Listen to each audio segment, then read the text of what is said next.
E agora a gente vai às notícias de Brasília. O Superior Tribunal Federal forma maioria para condenar mais réus pelos atos golpistas de 8 de janeiro. E sobre esse assunto eu converso com o Igor Damasceno, direto de Brasília, ele que já está aqui. Olá, Igor, traz as atualizações em relação a esses julgamentos, né? Quantas pessoas estão sendo julgadas, quais são as penas discutidas entre os ministros. Bom dia para você.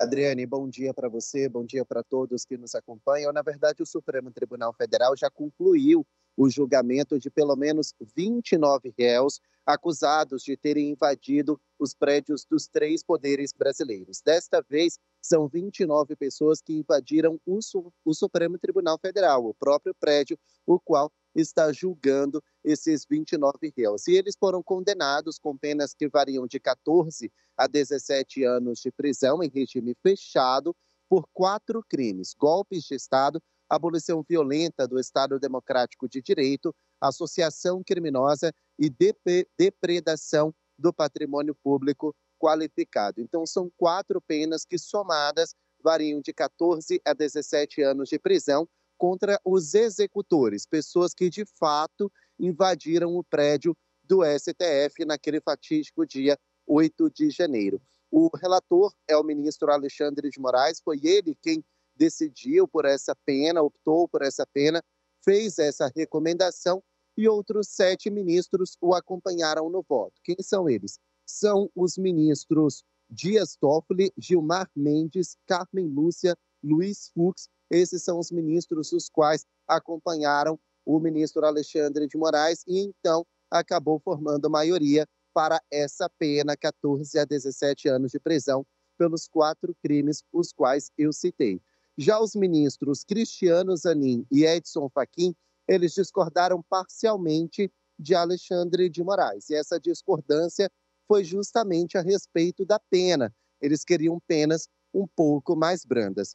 Os ministros Luiz Roberto Barroso, que é o presidente da Corte, André Mendonça e Nunes Marques, divergiram totalmente do relator e optaram pela absolvição, optaram por uma outra situação completamente diferente daquela sugerida pelo ministro Alexandre de Moraes. Então, esses 29 réus, eles foram condenados num julgamento que foi um tanto diferente dos outros 30 réus que também já foram condenados. Os outros, tivemos aí pelo menos 9 ministros a favor da condenação sugerida por Alexandre de Moraes, apenas com uma discordância parcial de Nunes Marques e André Mendonça. Já esses 29 que foram condenados agora, a gente percebe já alguma ali discordância de outros ministros em relação à pena sugerida por Alexandre de Moraes. O processo ocorre em plenário virtual, não tem como ter uma discussão ali no plenário físico, eles apenas computam o voto. Eles tinham até às 11 horas e 59 minutos da noite de ontem para poder concluir esse voto. Foi tudo computado. Essas pessoas que foram julgadas agora, elas não foram flagradas verdadeiramente quebrando alguma coisa. Elas foram flagradas entrando no Palácio do Planalto no momento da invasão. Mas não tem vídeo delas, como de outras pessoas, quebrando, incitando ódio, quebrando algo ali do Supremo Tribunal Federal. E por isso houve uma divergência dos ministros quanto à pena, principalmente. O fato é que a maioria concordou com o relator e optou pela condenação de cada um desses réus. Até o momento, pelo menos 60 pessoas já foram condenadas por esses 4 crimes: golpes de Estado, abolição violenta do Estado Democrático de Direito, também dano qualificado e associação criminosa. Adriane. E a invasão ao órgão, que é o órgão máximo da justiça brasileira, não poderia resultar em algo diferente de uma condenação, né? Porque são os próprios magistrados que vão fazer esse julgamento e eles seriam a instância máxima em que poderia se recorrer. Nesse caso, já sendo julgado pelos próprios ministros, há alguma outra possibilidade de escapar dessa condenação? Alguma dessas pessoas escapar dessa condenação com algum tipo de recurso? Cabe recurso, eles podem recorrer a respeito do próprio julgamento do Supremo Tribunal Federal, só que quem vai julgá-los novamente são os próprios ministros da Suprema Corte. Então, há até o risco dessa pena aumentar e aqueles que tiveram uma pena um pouco mais branda ter uma pena ainda mais pesada. Teve pessoas que tiveram uma pena de 14 anos, pode ser aumentada para 17. Eu acho que muito dificilmente os ministros do Supremo Tribunal Federal vão mudar o voto dele nesse recurso, nesse possível recurso que a defesa de cada um dos réus já condenados pode trazer, pode solicitar. Mas sim, eles podem sim solicitar um novo julgamento, cabe recurso que vai ser feito pelo próprio Supremo Tribunal Federal. Agora, mudando de assunto, o Ministério de Desenvolvimento e Assistência Social informou que pretende revisar ao longo deste ano os dados de milhões de famílias que fazem parte do programa Bolsa Família. Qual a intenção de fazer essa revisão, Igor? Qual a estratégia do governo? Tirar pessoas que estão hoje recebendo já esse benefício? Exatamente, aquelas pessoas que, segundo o governo federal, estão recebendo benefícios como Bolsa Família de forma indevida. Na verdade, há uma força-tarefa de técnicos e especialistas que trabalham no Ministério do Desenvolvimento Social, que desde o início da gestão de Lula tem feito um verdadeiro pente fino a respeito da concessão do Bolsa Família. E de lá para cá, pelo menos 1.700.000 pessoas já perderam esse tipo de benefício, já perderam o Bolsa Família. O que essas pessoas têm em comum? Segundo o que foi divulgado pelo Ministério do Desenvolvimento Social, essas pessoas se encaixam naquele perfil chamado de unipessoal. É o beneficiário que declarou que mora sozinho, não mora com a família ou com qualquer outra pessoa e que precisa do benefício porque passa por alguma vulnerabilidade social. Desde o início da gestão do presidente Lula, há um piso a respeito do valor do Bolsa Família, esse piso é de R$ 600.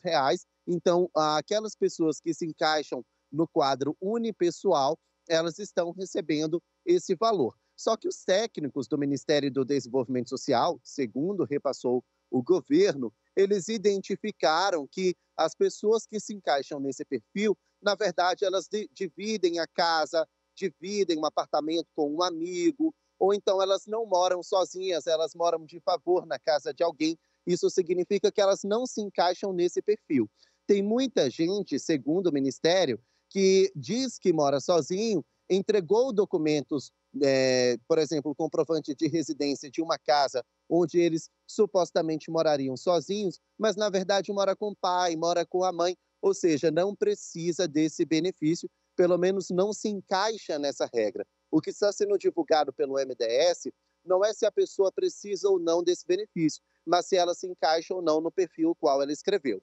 Então, 1.700.000 pessoas acabaram mentindo nos dados e, por isso, tiveram a concessão do benefício totalmente cortado. Também, de acordo com o Ministério, essa questão das famílias unipessoais, ou seja, das pessoas que moram sozinhas para receber o Bolsa Família, foi uma explosão de concessão desses benefícios, principalmente durante a campanha eleitoral de 2022, data em que o Bolsa Família ainda se chamava Auxílio Brasil. Então, a denúncia e o que está sendo investigado pelo MDS nesse momento é que o ex-presidente Jair Bolsonaro tenha concedido, tenha facilitado o acesso dessas pessoas ao Auxílio Brasil, atual Bolsa Família, para conseguir angariar alguns votos. Então, há essa denúncia também. De qualquer forma, o benefício foi cancelado para essas quase 2 milhões de pessoas, mas até agora o ex-presidente Jair Bolsonaro ainda não se posicionou sobre essa denúncia. Adriane. E essa era um dos principais carros também de campanha do próprio presidente Lula, né? A manutenção do programa, a expansão dele, o aumento do valor. E aí acaba que quando você aumenta o valor para R$ 600, em algumas famílias um pouco mais, dependendo da quantidade de filhos e condição social, mas elimina quase 2 milhões de pessoas, acabou que se quem acreditou que isso seria pela permanência, acaba resultando. Inclusive, essa diferença é mais ou menos a diferença de votos, né?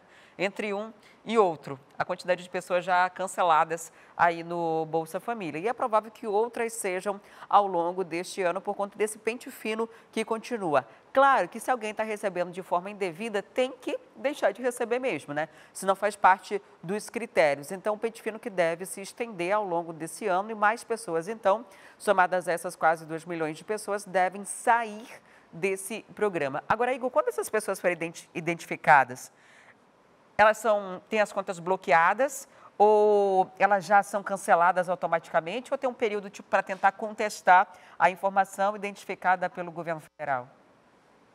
São duas situações diferentes. Aquelas pessoas que estavam recebendo o Bolsa Família de forma indevida, com documento falso ou com algum tipo de mentira, essas tiveram benefício cancelado, porque, segundo o governo federal, foi comprovado que essas pessoas não se encaixam no perfil.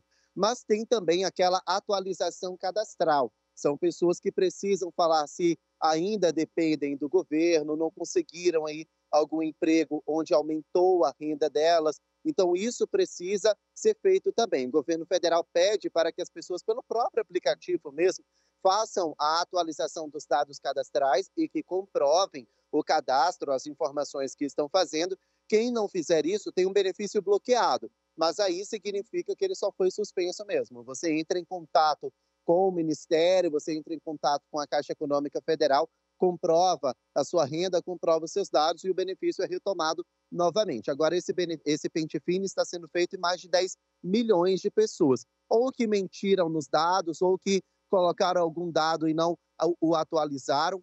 Quem mentiu vai ter o benefício cancelado, quem não atualizou está com o benefício suspenso, podendo voltar a qualquer momento a partir da atualização da ficha cadastral. Quer ficar por dentro de todas as notícias e programação da TV A Crítica? Então já se inscreve e ativa o sininho. E até o próximo vídeo.